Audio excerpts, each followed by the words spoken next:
What's up, everybody? Welcome back to Pens and Tea. My name is Carrie, and today I'm going to do something I've never actually done before, and that is a first impressions video. Typically when I do a review, I like to ink something up, have it for quite some time, and then be able to give you a full-fledged review, which I will still do with this pen, but I thought, you know what, try something different. I'm going to ink this pen up for the very first time and see what I think. And what pen is this that I've been kind of waving around and you guys are like, oh, let me see it. This is the Esterbrook Phaeton 300R. Yeah, no thoughts on that name. So this pen, the mineral blue finish, it's a very small pen, very thin pen. The cap, when, capped, clearly, takes up about half of the size, and then uncapped, you see the rest. It's a hooded nib, steel nib. I believe medium is the only option it comes in. It's very, very light, but when you post it, it posts almost all the way half down the barrel, so it does give it a good amount of weight, and I do prefer it posted, which is odd for me. But I do prefer it this way, because unposted, it's like you're not holding anything. It's just plastic barrel. There's really nothing there. The cap is completely metal, nothing fancy on the inside. There's a little blue dot on the top, which mine screws on and off fairly easily. So you can see here how it kind of like just screws and unscrews. I've noticed it doing it by itself a little bit. And again, with this being a first impression, I don't know if that's going to have an impact on how quickly the pen dries, but I will definitely let you know. The clip, pretty stiff. It's gold. It says Esterbrook down the clip here in kind of fancy writing. If you undo the body, it does come with a push piston. If you've ever used like a Noodler's Ahab or anything like that, you are already very familiar with how this works. It just screws onto the end of the pen with some silicone grease to keep that nice and tight, and there is a little rubber O-ring there so that no ink will escape. You push the plunger down and it stays, and then you dip the pen in ink, and as you pull back up, it draws the ink into the pen that way. My push piston on my Ahab broke after about a year's worth of use, so hopefully this one does not do the same thing, because it is smaller, much smaller than the Noodler's Ahab, so I don't know how readily available you'd be able to find a replacement, but I also haven't really looked, so just saying to that. Relatively classic design, I suppose. Nothing too fancy, nothing too ornate or anything like that. You could totally get away with this as like an office pen or something like that. Nothing too crazy. But what I'm really curious, like I said, because I have not inked this up, is what it writes like. I'm okay with the way it looks. Nothing stuns me about it, but nothing turns me off it either. It's just, okay, that's cute. But there's nothing where I'm like, oh my God, I'm very excited for the writing sample because this is kind of an expensive-ish pen for what you get. So $68 US, which for me translates into about $90 Canadian. So I'm hoping that it writes really well. I'm gonna stop rambling, flip the camera around, and let's ink it up for the first time. All right, so despite this being a blue pen, I felt like going with an ink that I've never used either. So, normally when I say try a new pen, don't try a new ink, write with a new pen with an ink that you're very, very familiar with. But I'm gonna be a little bit adventurous today.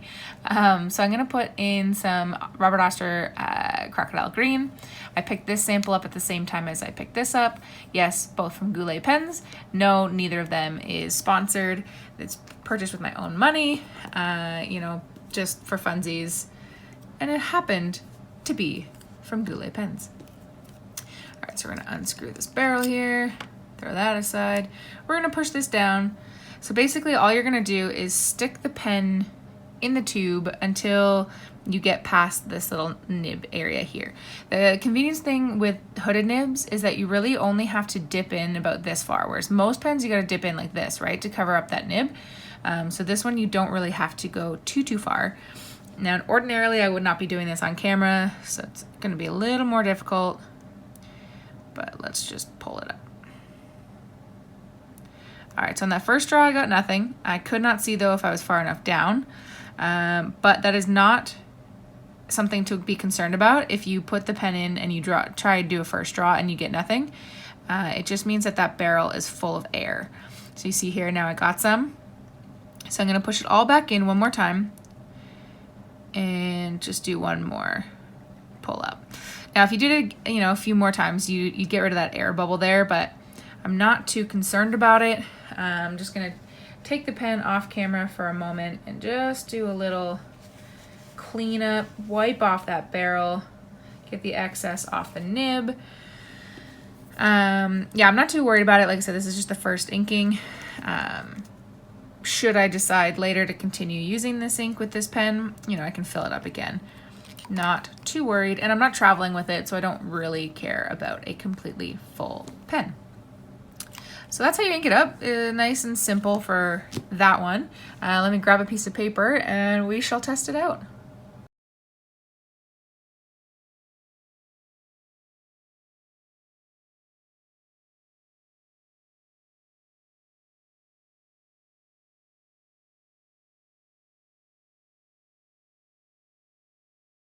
Okay, so very first instinct is it's okay.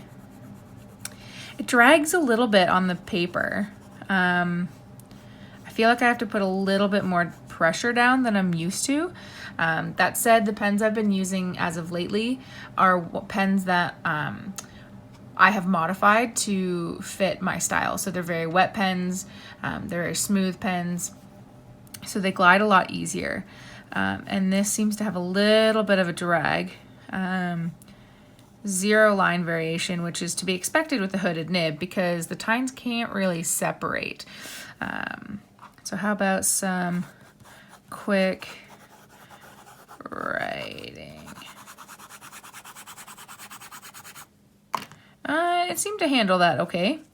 It didn't seem to have any problems with it. That said, I did just ink this up, but from what I can feel, I don't feel any starvation. That T had a little bit, you know, when we first did it, but it was when I first inked it up and I just wiped everything off with a paper towel. So it's most likely not an issue of the actual pen, but rather just the fact that I had just done it. Let's try some. Ooh, reverse is scratchy. Yeah. This supposedly is a medium, but I would say this is a fine. Not a Japanese fine, but a Western fine. It's okay. You know what? It's like, so far, it's like the design of the pen. I'm not mad at it. I'm not overly wowed about it. I think that for long writing sessions, just knowing me, I would not choose this pen just because it's very narrow. It's a very slim pen. You know, so if I were to grab like, you know, what do I have right immediately here? If I have like a pencil, so this is a Palomino Blackwing, it's almost the size of a pencil. It's a little bit bigger, but it's not that far off of it. So it's okay. I would say it's a good pen. Nothing blows me away about it. For the price, especially in Canadian dollars, I don't know if I would recommend it, to be honest.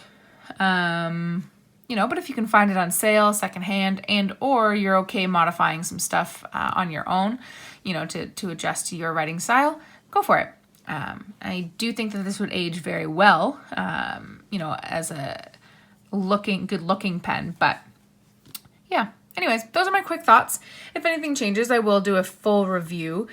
Feel free to ask any of the questions down below.